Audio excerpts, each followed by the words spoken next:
Okay. Right. So we have the spatial and temporal parameters where when we walk at a particular speed, and when we take a step, there is a specific distance between one leg and the other leg.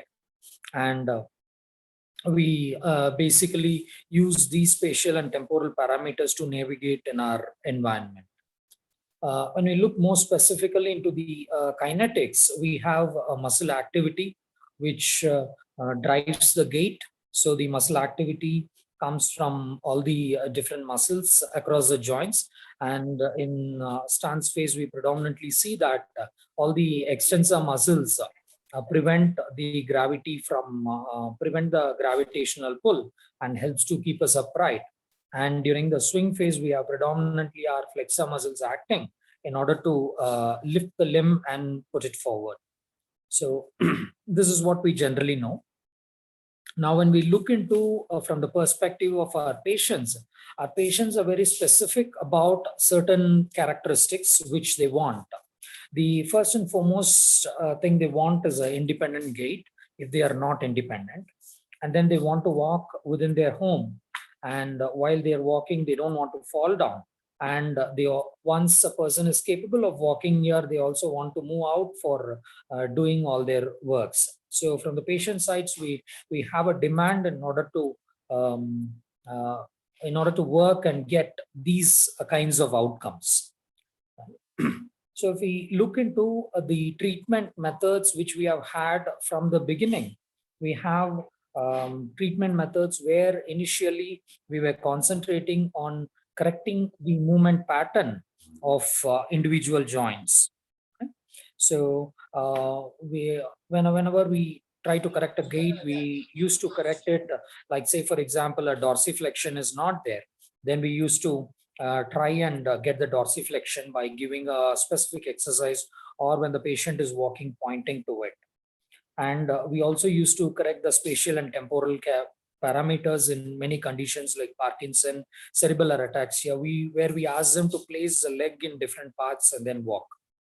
So this particular feature came along with some advancements in our understanding of gait predominantly, which was given by which originated way back with Edward Muybridge. If we all are familiar with the name of Muybridge, he recorded the gait pattern in horses and then also in humans. And then we had a wonderful book by Perry, who has written the normal and pathological gait. And it is very extensive, and it talks about the different patterns and spatial and temporal features. So a large portion of our prior treatment had the spatial and temporal features which we were trying to correct.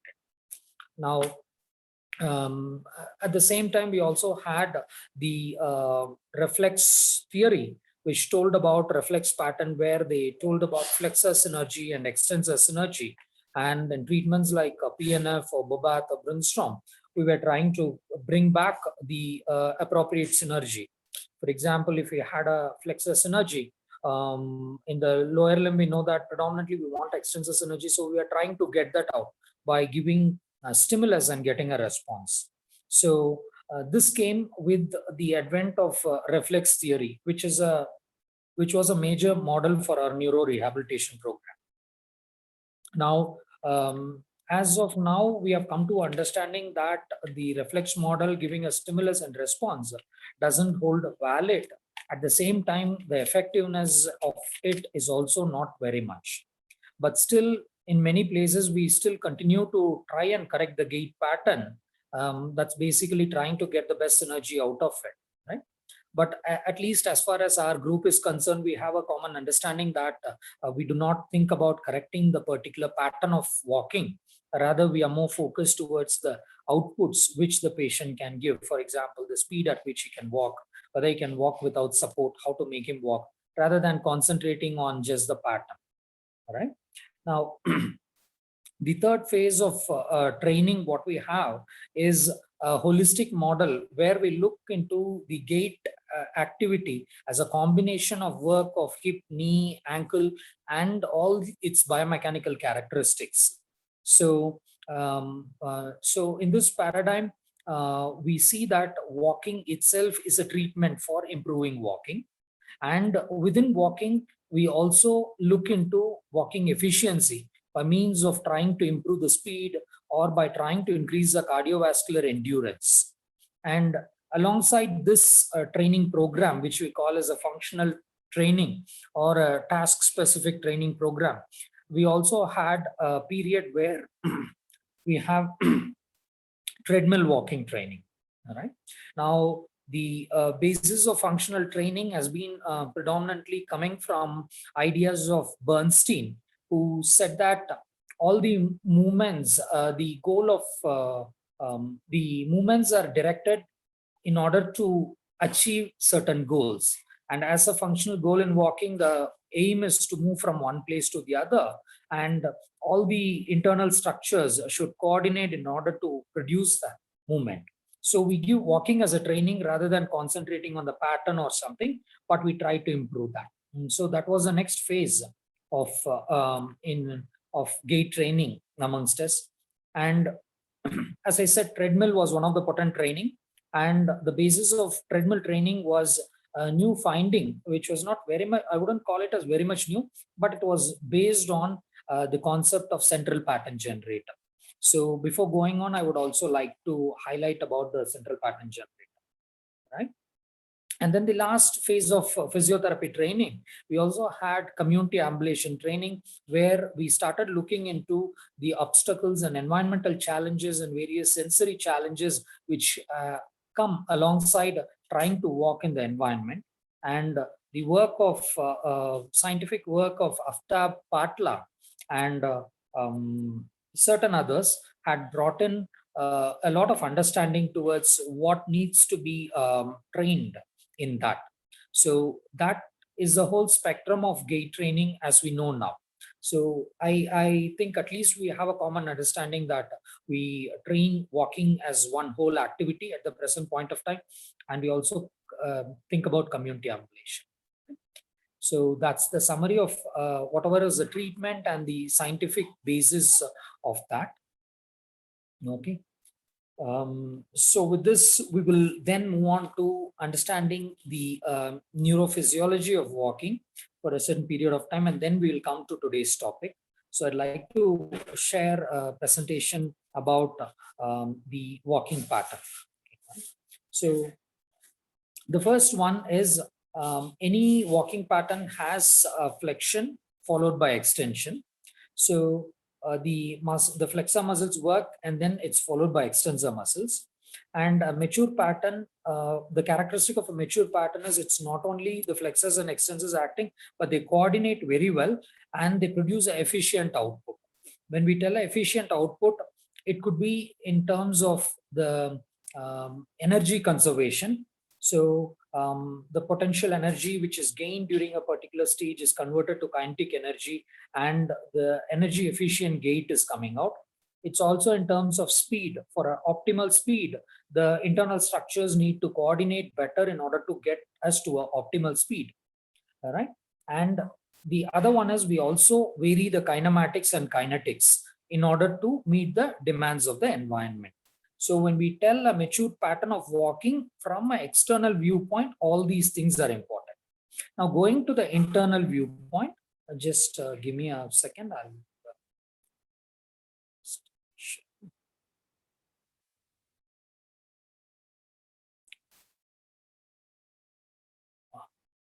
Are you able to see my screen?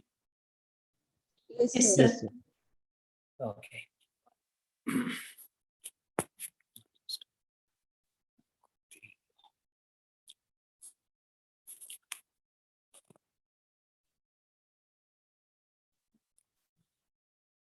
So when we look into the nervous system, we have an alternation of swing and stance phase. And stance phase, the extensor group acts. Swing phase, predominantly flexor group acts. And this is assumed to be produced by neural structures called central pattern generators. Okay. Right. So we have seen this. I'll just come to this. Okay. So a central pattern generator is basically a neural circuit that produces and repeats a functional behavior. And this central pattern generator has not only been seen to be present during gait, it has also been found during certain other activities we do, like chewing or respiration. So there seems to be a connection of a network of neurons in the nervous system, which controls these repetitive behaviors. So if you look into the central pattern generator, at least for a part, it's located within the spinal cord, and it is a connection of certain premotor neurons, motor neurons, and interneurons. Now, this is a schematic representation of a structure of a central pattern generator. So we have flexor neuron, which predominantly supplies the flexor muscles. We have a extensor neuron, which predominantly supplies the extensor muscles, and there are interneurons. So what happens is all these neurons are connected in a cycle. So say, for example, you stimulate the flexor neuron, that is, you flex your flexor neuron is stimulated. It not only sends the impulses to the flexors of the lower limb, right? It also sends to an interneuron. So the information which goes to the flexors of the lower limb, they predominantly activate all the flexor muscles, flexors of hip, knee, and ankle, which is a characteristic of the swing phase. Now the second input, which goes to an interneuron, this interneuron goes and stimulates the extensor neuron. So you see that after the flexor activation is done, we have a gap, and then an extensor activation happens in that particular leg, right? So this interneuron goes and stimulates the extensor. So when the extensors are stimulated, what happens predominantly is all the extensor muscles work, and we have a stance phase. In addition to the extensor neuron stimulating the extensor group of muscles, these neurons also stimulate a second interneuron, which is there in the cycle, and that neuron goes and stimulates the flexor neuron. So in a central pattern generator, it is all the more important that one neuron is stimulated, and all the other neurons, the circuit will automatically be stimulated sequentially one after the other, which can very well control the flexor and extensor phases of gait, and it can go on and on. So we have a gait pattern. Okay, right? So this is the structure of a CPG, right? So if we closely look into this, it has a extensor center and a flexor center. So extensor half center is the one which controls all the extensor neurons, and flexor half center is the one which controls all the flexor neurons, right? Now, when we look into the changes which can be brought into it, for example, when we are walking, we see that we don't walk all the time in a specific speed. We walk sometimes faster, sometimes slower, sometimes we stop walking, and all these changes are always possible. Now, these changes are predominantly brought about by changing the pattern of output which is coming from central pattern generator, and these outputs can be brought by two influences, of which the first is a supraspinal influence. Right? So the supraspinal influence seem to work in order to activate the spinal locomotor CPGs, controlling the intensity of CPG operation. Are you able to see my screen? Yes, Yes, sir. sir. Okay, right, thank you. Right, controlling the intensity of CPG operation, maintaining equilibrium during locomotion, adapting the limb movement to external conditions, and coordinating locomotion with other motor acts. So there are many regions in the brain which all come together in order to activate the CPG and modulate the CPG. So predominant areas will include brainstem areas, specifically one particular area called the mesencephalic locomotor region, which is responsible for initiating the activation of the CPG. Then we have the cerebellum, basal ganglia, and sensory motor cortex. All these regions play a specific role in modulating or changing the functioning of the CPG. Okay. So these are some of the technical details. I think we can have it for later point of time. So cerebellum influences, basal ganglia influences, right? And the sensory motor cortex also seems to influence the pattern. Okay, Right?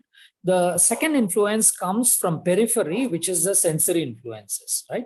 So when we are going to look into the environment, we are going to get in sensory inputs, and these inputs are necessary in order to modulate the gait. All right. So specifically with response to central pattern generator, there are three influences which seem to affect the working of the central pattern generator. The first one is the phase transition. What is a phase transition is when we are looking into the walking, we have a swing phase and a stance phase. So there should be some trigger for the swing phase and some trigger to transition into stance phase and vice versa. So what seems to be a stimulus for the extensor half center is the loading of the stance limb, especially when you're going to hit your leg to the ground. The information from the proprioceptors, which can perceive the load of the limb, and the Golgi tendon apparatus, right? The influences seem to go to extensor half center and reinforce the activity of extensor half center. So when you are landing your leg on the ground, all the extensor muscles starts to work, and throughout the stance phase, they keep working. Now, once the stance phase is over, we have the swing phase, and the influence seems to be reduction of sensory input from sole of the feet, unloading proprioceptors which perceive unloading of the limb, and specifically the extension of the hip flexor muscles. So these influences seem to specifically influence or stimulate the flexor half center. Okay. All right. So we see that proprioceptive and sensory influences influence the working of the central pattern generator. They help in activation of it and maintenance of it. Right? Now, this forms the basis for treadmill training, where we try to give these inputs when a person is walking. But since we are not going to talk about treadmill walking, I'll just stop with the influence of these sensory influences. The third sensory influence, which seems to be very important for walking, is the influence of optical flow. What is optical flow is when we look into the environment, all the things are stationary. When we start walking, they all start moving. So when we walk forward, the environment comes closer to us, right? So the movement of the environmental objects in relation to our body forms a optical flow. This optical flow seems to help the brain to actually activate a faster or slower gait depending on the need. So we see that supraspinal influences from different areas and sensory inputs seem to work on the CPG. So thereby leading to our basic characteristic of a mature pattern, which I said before. So to summarize the mature pattern, which I said before, first is we have a flexion and extension, smooth coordination of that. And then we have efficient gait by means of optimizing the speed of walking or the cardiovascular efficiency, the potential and kinetic energy changing on. And we also have we also are able to vary the kinematic and kinetics to the need of the environment with both use of supraspinal and sensory influences. Now, one thing which we also need to understand is the movement efficiency is brought about by biomechanical factors which are intrinsic to the limb, and the properties of the muscles, the elastic properties, and the force generation properties come together in order to produce a sufficient amount of force. So a combination of all these things help us in walking, right? So that's a summary of what we know up until now regarding the neural connection as well as the treatment. So I'll just stop sharing now. We can just discuss a bit of time if you have any questions, or if you find it difficult to understand this, then we will continue.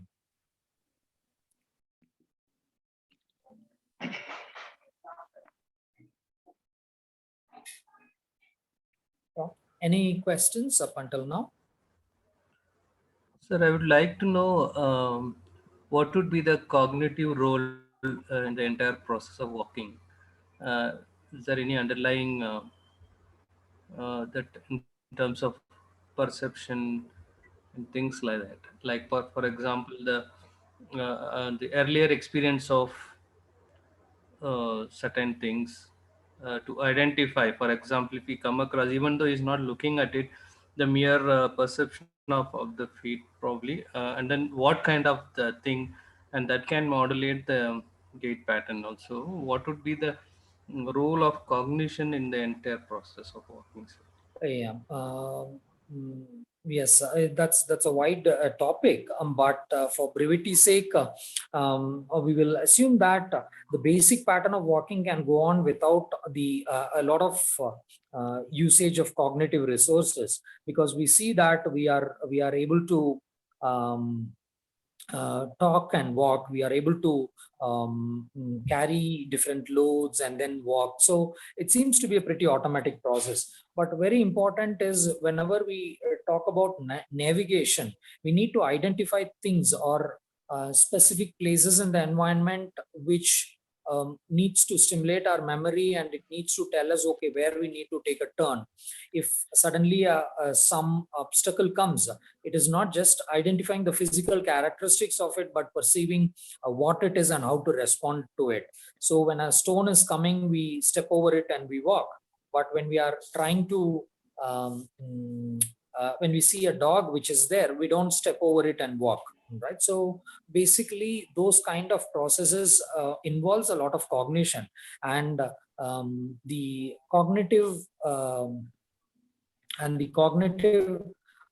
factors seem to play a role, because your cerebral cortex seems to influence a lot during the gait, but it's very vast. So I think we can have it for a different point of time.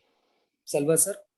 Sure, sir. Sure. Yeah, we'll just do it because we have quite at least 3 papers today coming up. So we'll go specific into it, because why I told about CPG is basically because 3 papers somehow try to refer to it and then get it. Ramesh sir, you asked about something about extensor half center. What's your doubt about that?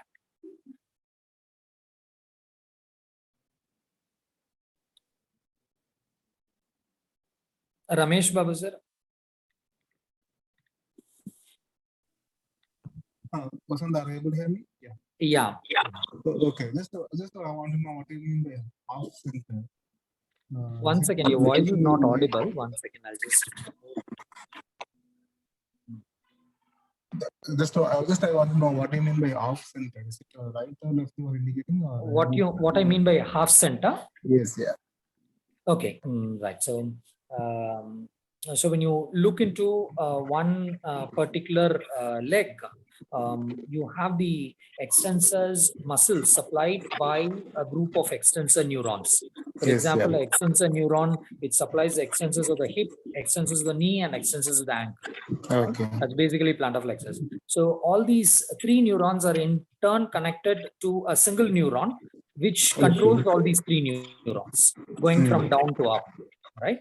And that neuron is the central pattern generator seems to be connected to that, and it stimulates that particular group of neurons. So that particular half seems to be influenced by a different set of sensory stimulus as compared to the other half, which supplies the flexor muscles. So in order to better understand, they have termed it as extensor half center and flexor half center. Of the same limb, right? Yeah, of the same limb. Right? Okay. There seems to be 2 different viewpoints about CPG. One is there is a separate CPG for each of the limbs, and then it's connected. The other one is there are separate CPG for each of the joints, and in fact they are interconnected. Right? So there seems to be 2 versions of it, but as of now we don't need to look into it. Okay, fine. Yeah. Okay, thank you. Hello.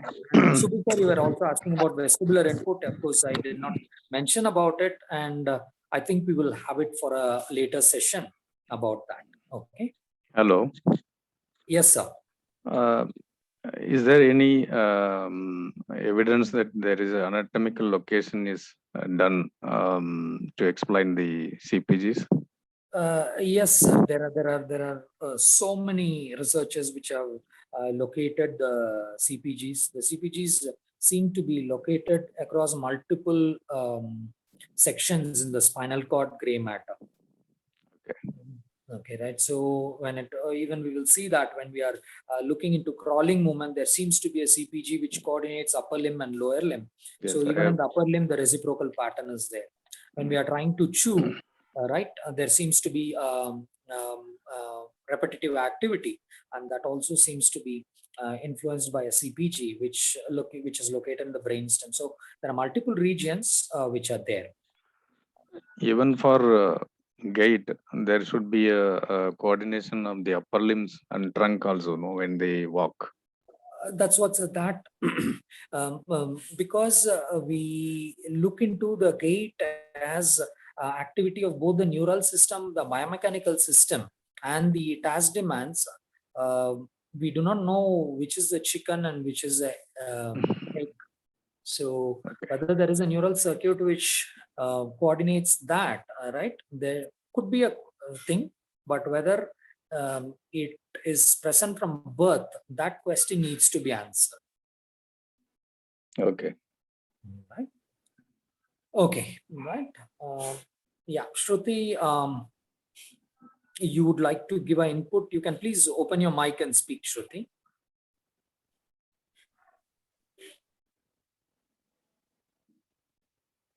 Shruti, are you there? Yes. Hello. Yeah, please. Yeah.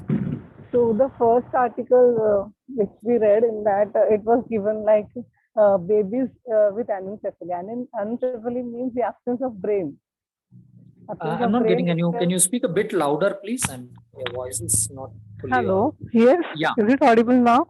Yes, it's audible now. Yeah. So the research article which I read, it says that babies with anencephaly. Anencephaly means the absence of brain itself. Yeah. So in those babies also the limb movements were displayed, which means that supraspinal thing, like the cortical system is not completely responsible for your limb movements or locomotion. Yeah.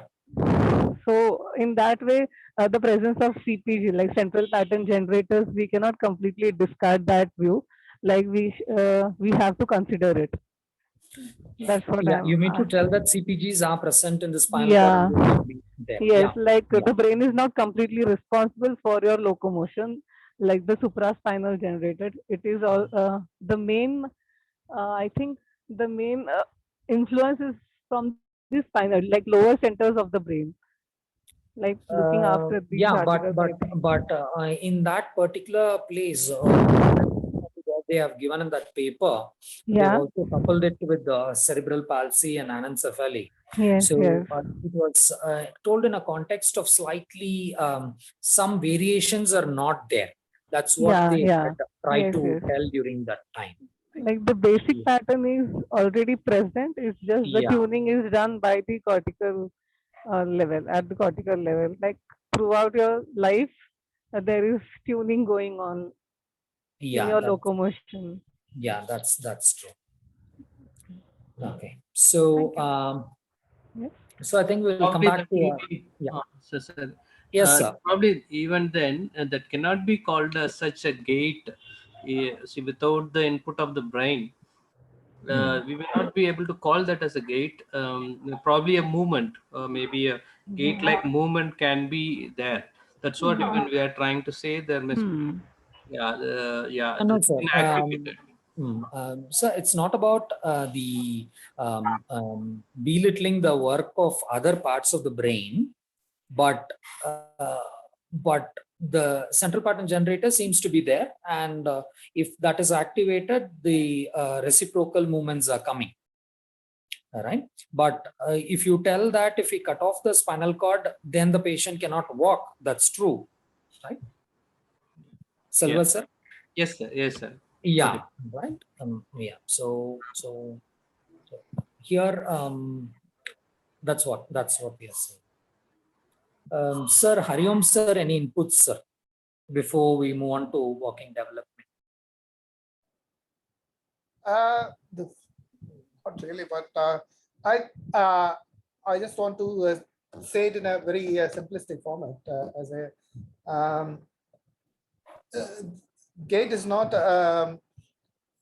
locomotion per se, not gait. Locomotion per se is part and parcel of the animal kingdom. So we would not be having a, we are not having a newer program or a newer motor control unit for gait just for us. It should have been there for millions of years, getting passed on through evolution and through from one person to another. So probably there is a set of some set of control ideas for it to be passed from generation to generation. So from that point of view, I'm assuming there should be some sort of pattern generators because as we have already discussed, these pattern generators seem to be similar across all animal kingdoms, keeping alternate keeping of one leg forward and one leg backwards, that kind of thing. So, but that alone should not be, we should not confuse that small pattern as the whole, but at the same time, we should not think that that's a very small part. That's what I think. Okay. Yeah. So I think we will look into how the development is happening. We actually had 4 papers, but we have 3 presenters. So what we would do is over and above this, what are the other information we are going to get, and that's what we are more interested in looking into. So there was a paper on neural development. Right. I think Princey, you have. Can you name your paper, ma? What's the paper? Sir, development of locomotor related movements in early infancy. In early infancy. Okay, right. I think we'll have that as a first paper. That's a review article, right? Yes, sir. Okay. So we'll have that as first, and then we'll have emergence of walking pattern, which will be which looks into walking and running. We'll have these 2 papers. Okay, right. And then I'll add a bit on the other paper which is there. And then probably in our next meeting, we can continue and talk about the other papers. Okay, right? So I'll now ask Princey to just speak about the paper which she has prepared for. Sir, can I share my screen? Yeah, 1 second.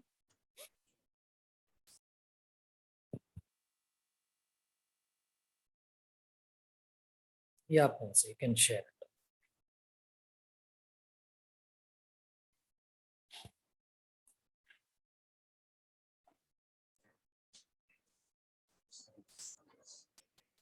Sir, is it visible? Yeah, it's visible. So the paper which I was going to discuss is development of locomotor related movements in early infancy. So this paper actually tells about how the locomotor is developed and what are the characters, the factors which influence the development of locomotor. So the introduction part, they say is that the locomotor is a very crucial thing which happens in every one's life. So the period of locomotion happens during the fetal age and the first period of postnatal years. So there are questions regarding locomotor development, like still there are unclear questions, like where does it exactly starts, how does it help, what extents they depend upon other subsystems, or how does it different from individuals' environment intrinsic characteristics. So these questions are still unclear and unanswered. So in human, as compared to animals, the human neonates, they walk very late. So usually we say that for a gait pattern or for a walking, we need good core strength, good lower limb strength, good balance. But an infant starts to walk before having any good core strength or a lower limb muscle or even balance. So I think this chart, many of us would have seen this chart. We know this. This is a developmental milestone. So this is, we follow this like in 3 months what to do, what the baby does, in 6 months what the baby does. But we have even heard many parents telling that my kid have not crawled, he just started to stand, then slowly walking. So this may differ according to the individual babies. So we can't tell that at 1 year every babies will start walking. So no, it may differ according to the individual babies. So the human locomotor development, earlier they were telling that the human locomotor development came from a single movement, that is alternating flexor extensor movements. So recently they have found that the locomotor have developed from 2 different movements, that is spontaneous air movements, that is called kicking, and other one is stepping. So I'll show a video of spontaneous kicking. This is, I hope everyone would have seen this movement doing by baby. And other, The video We is couldn't not, really see the we couldn't Okay. see the video. so sorry.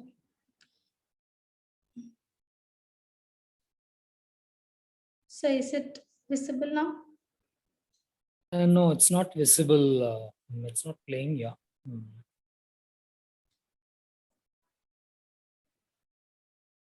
Is the video in your system? If it's there, you can also show us that.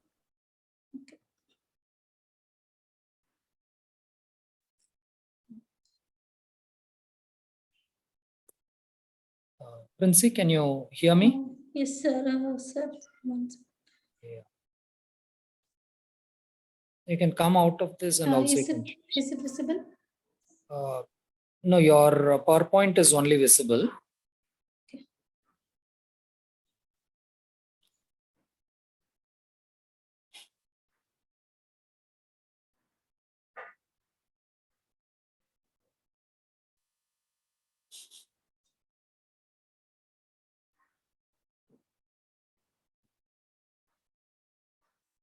Can So yeah, now it's visible. Yeah.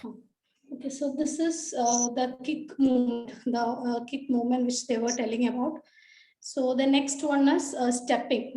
Stepping movement is, I think nobody would have seen this kind of movement. Gradually, we don't see this. So this is something we feel that it is very unnatural that a baby starts walking when time of birth itself.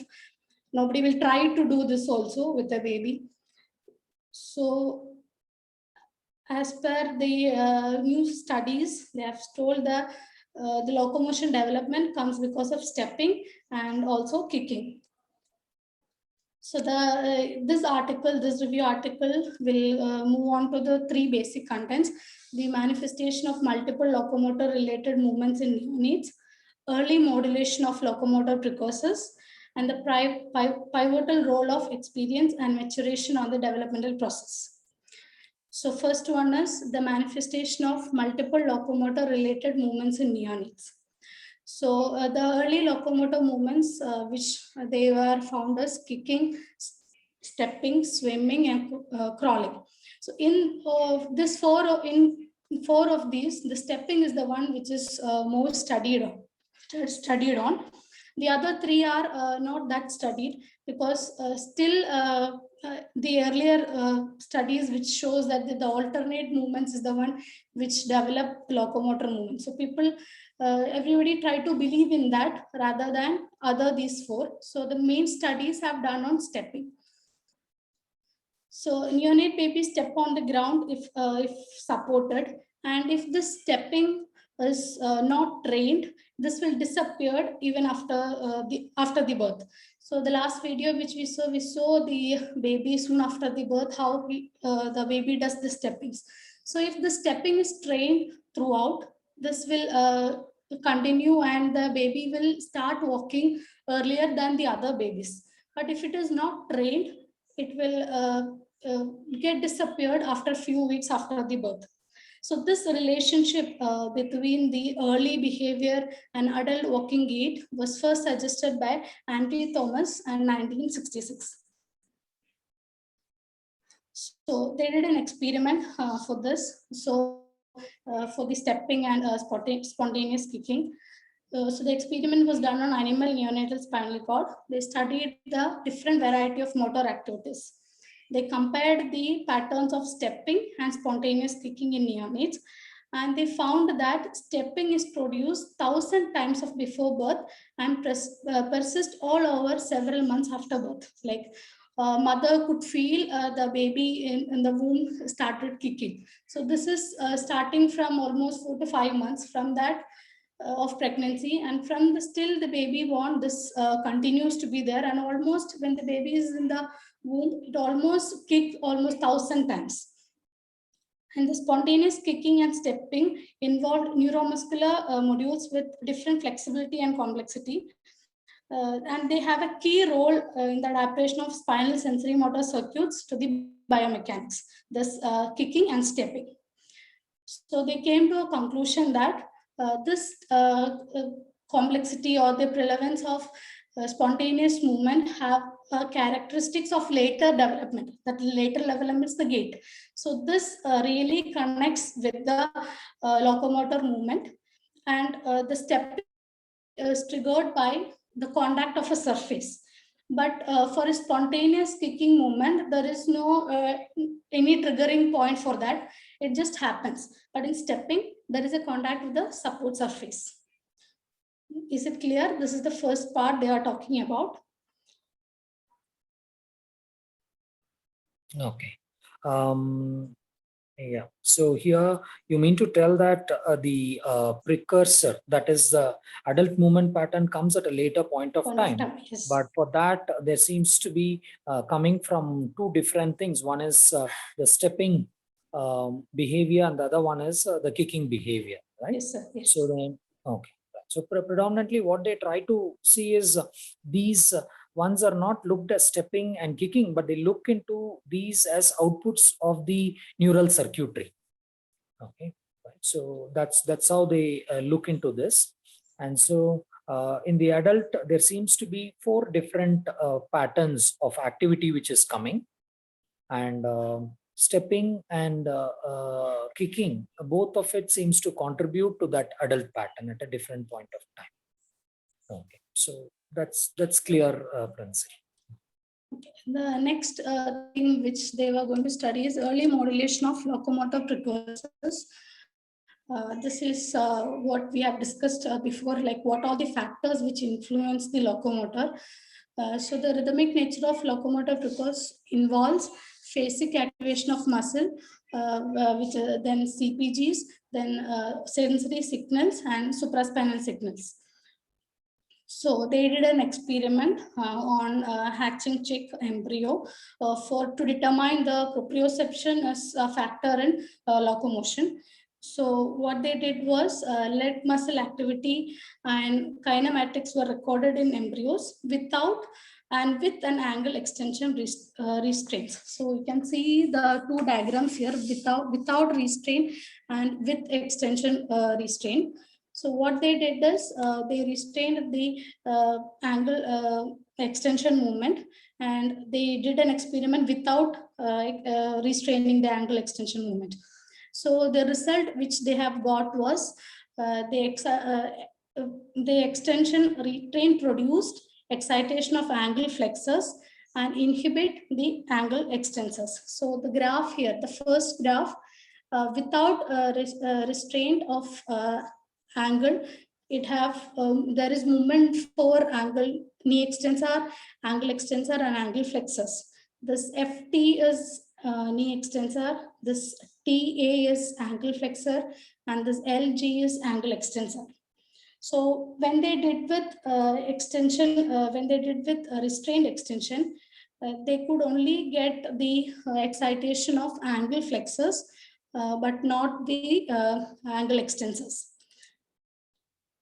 So they came to the conclusion that that the proprioceptive stimulation from muscle and Golgi tendon organ receptors contributes to regulating muscle activity during precocious locomotor related movements in postnatal period. So next factor which influence on locomotor was posture. The experiment which they were done was on rat. So they were seeing early postnatal, the position of the rat, whether it depends upon the locomotion. So they put the rat initially on supine position, then on prone position. They saw both position what activities it shows. In supine position, it shows more of spontaneous activity, that is the kicking, and in prone position, it showed more of the stepping activity. So they have concluded that the posture also influence in the behavior of development. That the posture also influence what kind of movement it can occur. So this is a graphical representation of that. That in spontaneous activity, that is on prone position, it is the limb movements are less, and on supine position, the limb movements are more. So the other experiments which they had done in rats, that is in contact with different surfaces, that elastic, air, and stiff, and they found that the more activity which they have got it from surface of elastic. And other experiments they did was on olfactory stimulus, like smell, and influencing the rat to walk. So they showed a rhythmic movement on olfactory stimulus. And so they have concluded that the sensory afferent feedback is an early development of locomotor system. So the other studies, they have shown that, as Sir told earlier, the optical flow, that also influence a baby or a neonate to walk or move. That is a visual stimulation. So even the recent studies, 2020, they have suggested that different set of fundamental patterns, muscle activation, they observed between spontaneous movement, stepping, may depend upon the absence and presence of sensory feedback from surface contact. So we'll see what is physitive locomotion. So we tell that they said that there is a plasticity which is formed in prenatal period. So this plasticity of locomotion is called as fictive locomotion. So the term fictive locomotion means they are the locomotion is been recorded, but it is not a real locomotion because they don't have any sensory feedback or they have the absence of movement. Such kind of locomotion is called as fictive locomotion. So how does this knowing the factors of development, all these, how does it help us to know? So if we know about the early infancy period, the position, the posture, it will help us to diagnose the developmental disorders early, and also the factors, the sensory factors which we see before will also help us to do a better rehabilitation for them. So the factors which we saw in this area was proprioception, posture, and sensory feedback. Is it clear? Yeah.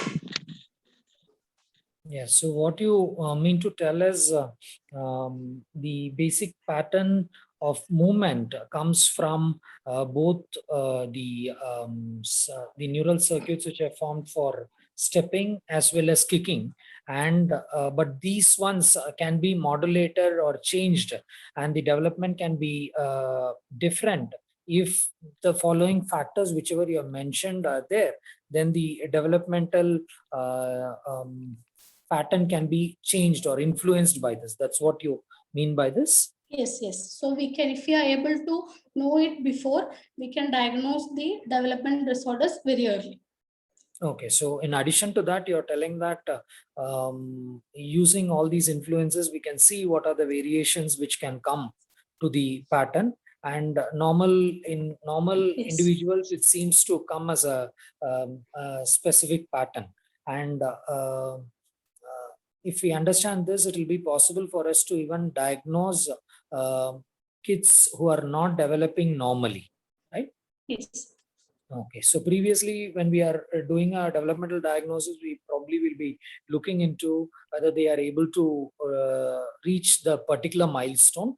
But here, by giving these inputs, we can also see how they are responding to it, and that can give us additional methods to measure that.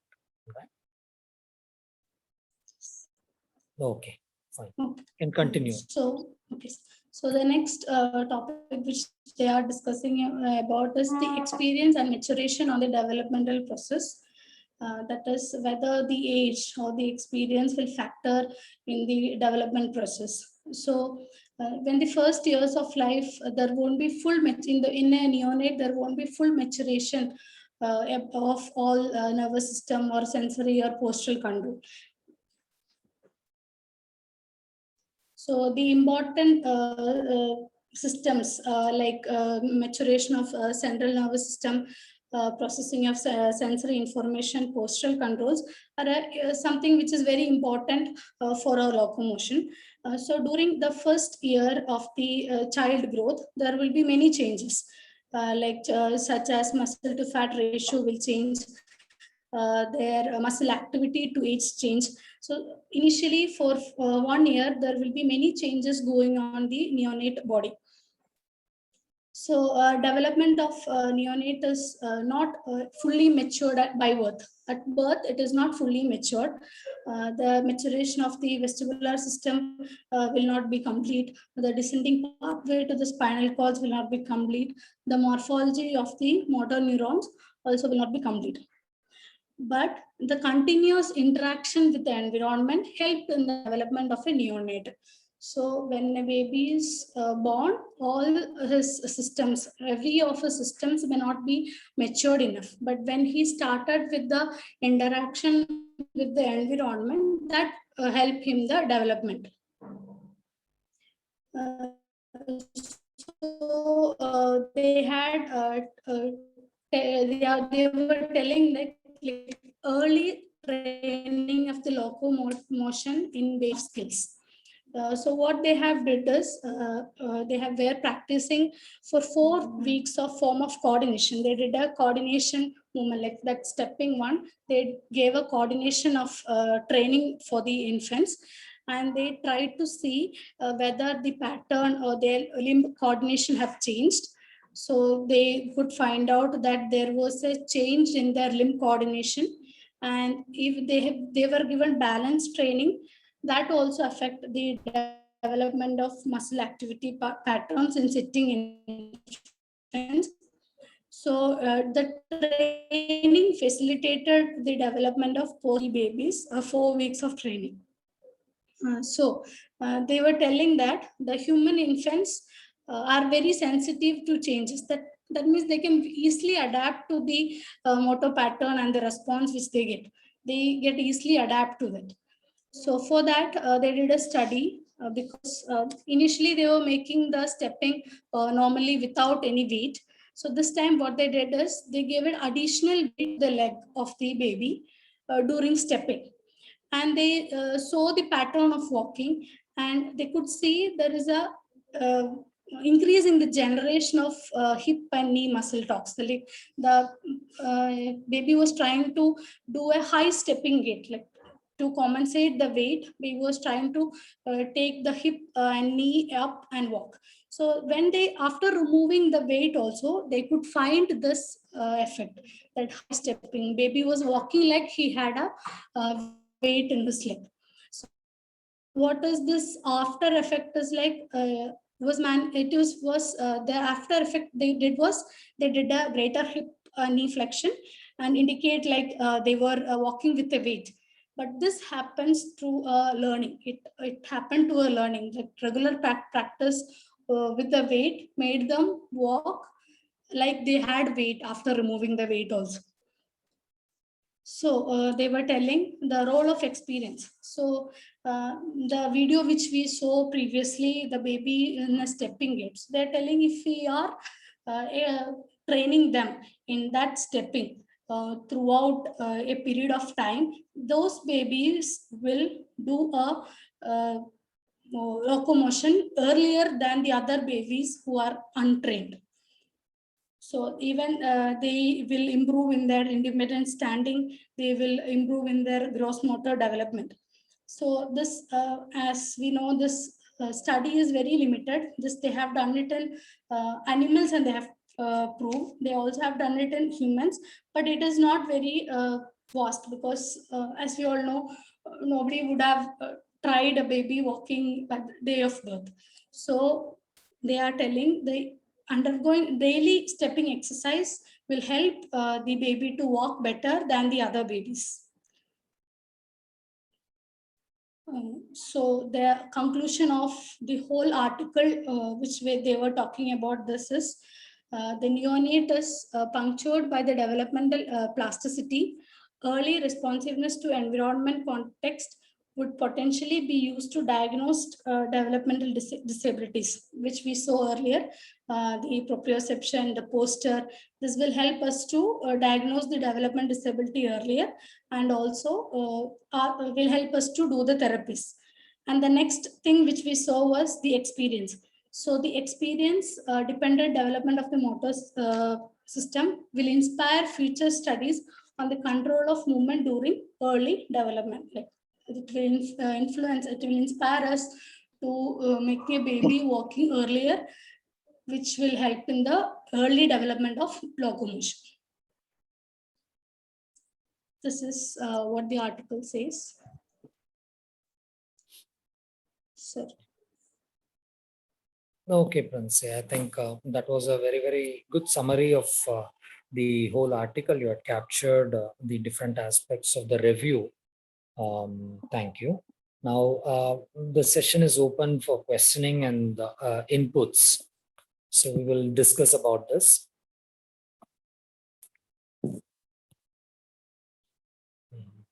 Okay, that was done very well from Hariom, sir.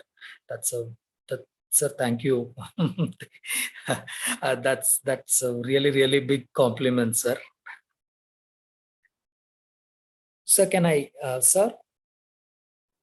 Sir Larsen.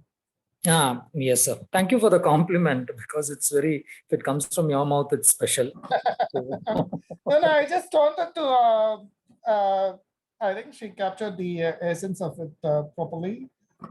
So that's what I wanted to say. That's all.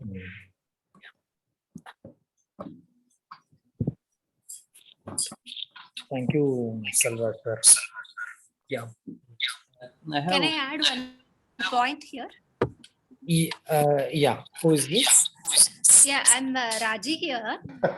Basically, the Hey. presenter was. Hello, sir. Sir, She's in a different place. I'm in a different place. Presenter was explaining very well, and she also mentioned that stepping we won't try with the newborns. Actually, when we are dealing with the early stimulation activities, for the assessment purpose also, we will be trying to use that developmental concept. Yes. Some scales are there. One component is we will make the newborn to like in a standing position, and the feet will be touching the table, and we will be assessing whether the neonate is able to do the stepping reflex. So based on that, we will be giving the scoring also. It will be considering as a neural maturity. When we are assessing the neural maturity of the neonate, we'll be using this component. That is one thing. And the spontaneous movement and all, again, through the observation, something called general movement observation. So that also will be giving a lot of ideas about neural maturity of the newborn. So if the baby is having any delay or showing a variation in the spontaneous movement pattern, that also indicate the neural maturity is not up to the mark according to the age. So that indicates the later development of cerebral palsy also. So this is one of the important component when we are assessing the neonate. That's what I wanted to tell you. Very good information, Raju madam. Yes, sir. We'll be doing the scale called Infanner. In that it is there, and Hammersmith one neonatal scale also there. It is one of the component. Thank you. Thank you. Yeah, the one point of contention about that here, it is not only about it, assessing it as one of the components of a neonatal assessment. Here we are looking at it as a precursor to the further walking development, right? Yes. Yeah, so we are looking at it from a slightly different viewpoint here, not only as a for specific assessment. And the other one which you are telling about general movement assessment, this article tells specifically that there are few patterns of activation during kicking movement. When we look at an overall general movement assessment, we see that a variability, if it is there, then that's a sign of good development. And if variability is very limited, they follow a specific pattern, then then it indicates the neural maturation is poor. With specific instance of locomotion, they seem to tell that the kicking pattern which is developing, right, that variability is what they are telling. Yeah, that's what I'm just understanding that like when we are assessing the neural maturity, it may tell about the future development about gait or other developmental aspect. That's what I'm trying to understand from this. Okay. Okay, thank you.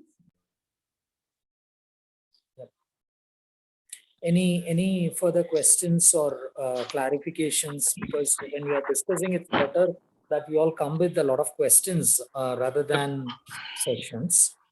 Sir, am I audible, Sir, sir? I wanted to ask. Okay. Yeah, Bhagyashree is. Yeah. So does this mean that primitive reflexes play a role in development? Like there are certain theories which say that the primitive reflexes, like we have discarded them and we have gone into different theories. So does this mean that there is still a hierarchical pattern followed by human body? Like these are primitive reflexes and on which the development is based on? Okay. Sir Hariom, so would you like to address that? We don't have to dichotomize as the general patterns or the spontaneous movements which we observe and the reflex we see are two different things. We are dichotomized based on reflex hierarchy theory and other theories, I suppose. So basic idea, what you want to remember is we are born with certain movement patterns, and from that, based on the maturity of our system as a whole, not just the neural maturation. Again, I want to slightly enlarge on what Raji was talking, that it tells about the neural maturation. It might be, but when we are talking about development, we have to think of it as the system development. So we are developing from some substrate which we are born with. That is the basic idea. It might be a reflex, it might be a movement. But the problem with the reflex is they are not very clear what they are doing. Some reflex, we have a good idea what the substrate means. Sometimes we don't have a idea what they mature into or things like that. Is that clear or wasn't Not clear? much. Like Yeah, we should yeah, I assume would- that. Yeah, Bhagesh, I would like to add one point before going on. In the reflex previously, when we see in the reflex model, it's a very stereotyped kind of it. Although the responses can be, instead of calling it as reflex, they call it as reaction. Still, the amount of variability is very less. But as we saw today, that the precursors to the movement, when we had input, sensory input, or when we had given a training, they were able to change and we were able to get certain things faster. So we might not tell specifically that we are going back to the reflex model, but there could be an element of it. And I think in further discussions about the EP model or the referent configuration, I think we can take this question and we can again rediscuss it during that time. So it will be more clearer. Bhagyashree?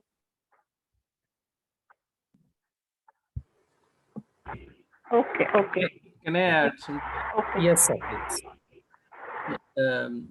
I think that general movements. I mean, I'm not able to hear. hello. Yes, Can sir. you hear me? Hello. Yeah. Now, Yeah, I think. Hello. yes, sir. Please go ahead.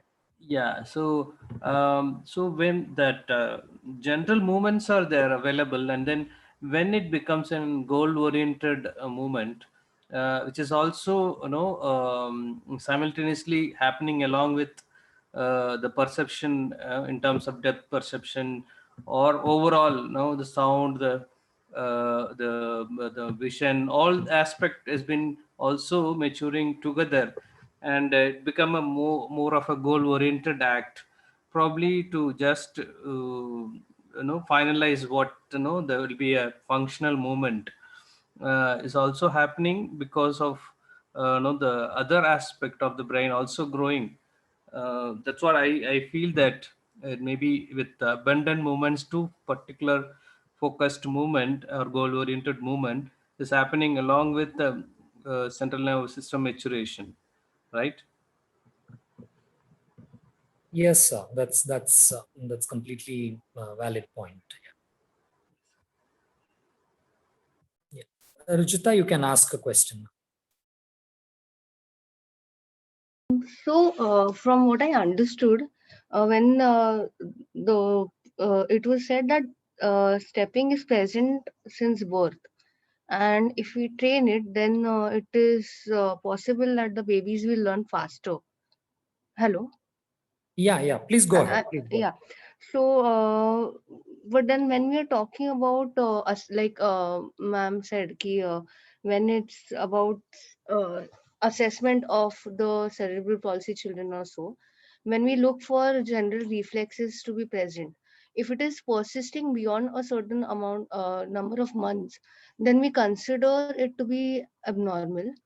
Or another question is that when generally it is said that to avoid the reflexive stepping pattern to set in, because that promotes abnormal extensor tone development. Could I wish to get clarification on these two topics actually? Yeah. Okay. So the stepping pattern which is told, I think there is a point which has been missed over there. The stepping pattern seems to be there in the neonate in the early period, but then it does disappear. And the training what they have given is exactly. not throughout the period from neonate to the 1 year period. That's not the period where they have given a training and they have seen that early stepping comes. What they tell is around the time when your stepping is going to come, that is 1 year or odd, right? Just before that time, if you are giving a training, it seems to come, right? And definitely if you start training from the neonate stage, the kid doesn't start to walk. So so that's the gap which has not been discussed here, and that particular piece of information that if you keep training it, it will come yearly. That refers to the period which is close by to the actual maturation period. Oh, okay. Thank you. Vasant, can I add something to this? Yes, sir. Yes, sir. Please.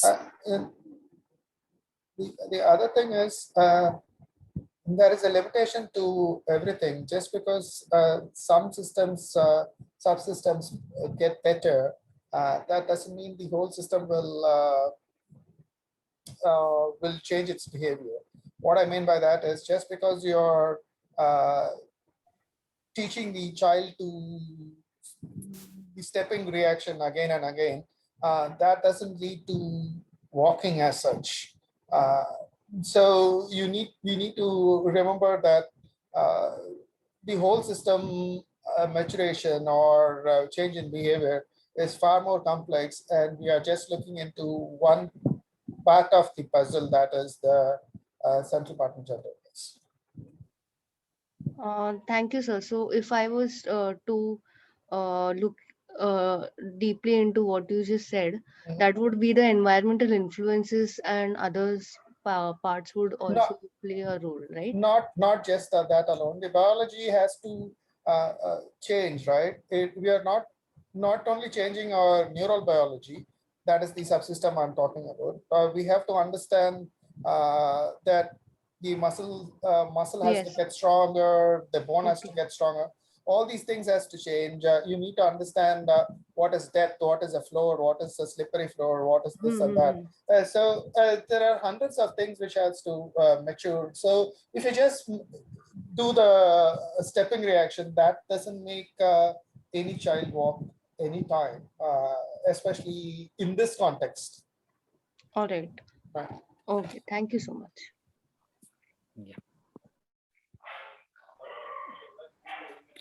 Sir, hello. Yes, sir.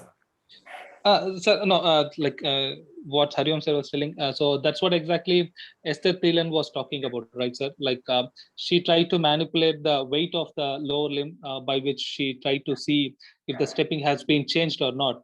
So when the stepping has disappeared, and she could able to reproduce it when she put the baby in the water or immerse the lower limb in the water.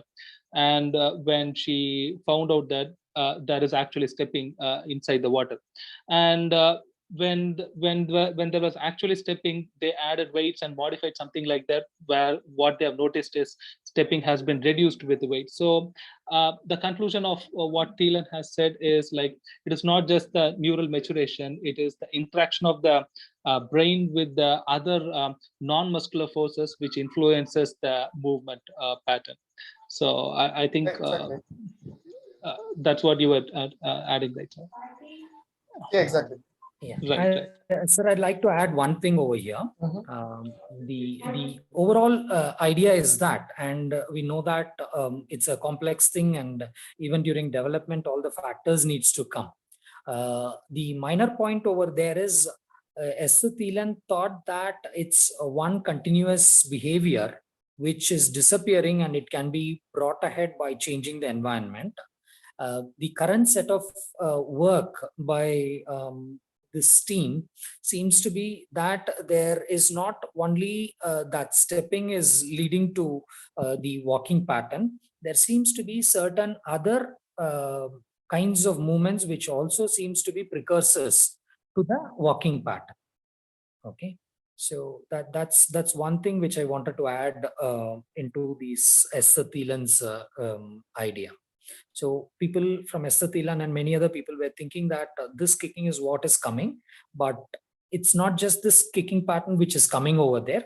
There seems to be a circuit for this kicking pattern. There seems to be a slightly different circuit, that is reconnection happening within the spinal cord for certain other precursor movements. And this article seems to tell that there are few precursor movements and the circuit seems to be slightly different, but they all together seems to contribute to the final walking pattern.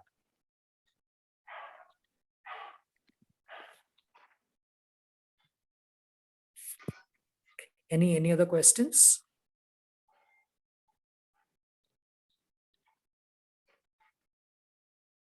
Okay, So if no other questions, then we will just wind up because it's already very late. We have 1.5 hours, and we will continue with this presentation in the coming week. And those of you who have not read the article, I think it was made very clear, so you can further go and read. But I hope all of you have read this article. Sir, Sendil sir, the article which you are doing is emergence of Emergence of various Emergence of different gates in infancy, relationship between developing neural circuitries and changing biomechanics. Biomechanics. That is the next discussion. Next one.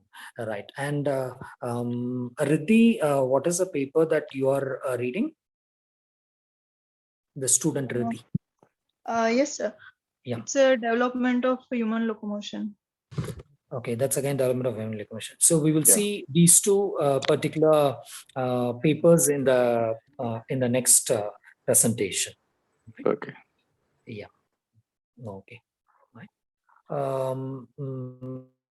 Thank you all. Hariom sir, any concluding points, sir?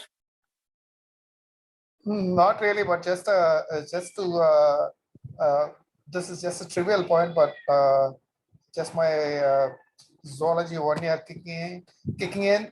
If you see the rat's brain, they don't have a frontal cortex. They have what we call as a rhiencephalon. That is the cortex, basically their cortex, and the biggest part of their cortex is the olfactory cortex. So if you see in the presentation, she said that the rats smelled something and they started walking, right? So I just want to say that different animals in the biology have a different purpose or goal to achieve. So they do that via different senses. Just a trivial information, but just to I don't know why I said not that. trivial. That's not trivial. But anyway, I suppose if you find it interesting, I suppose. Yeah. that was a very, very nice connection. Thank you, sir. Right. Anyway, again, Princey, that was a wonderful presentation. I think people will think that what I'm saying is true. It was very nice. Thank you, sir. It was very nice. Thank you. Bye-bye. Good night. Yeah. Good night, sir. Thank you, Good everyone. night. Thanks, everyone. We'll meet in the next class. I'll be sending the schedule for that. Thank you. Thank you, Vasantan. Thank you, sir.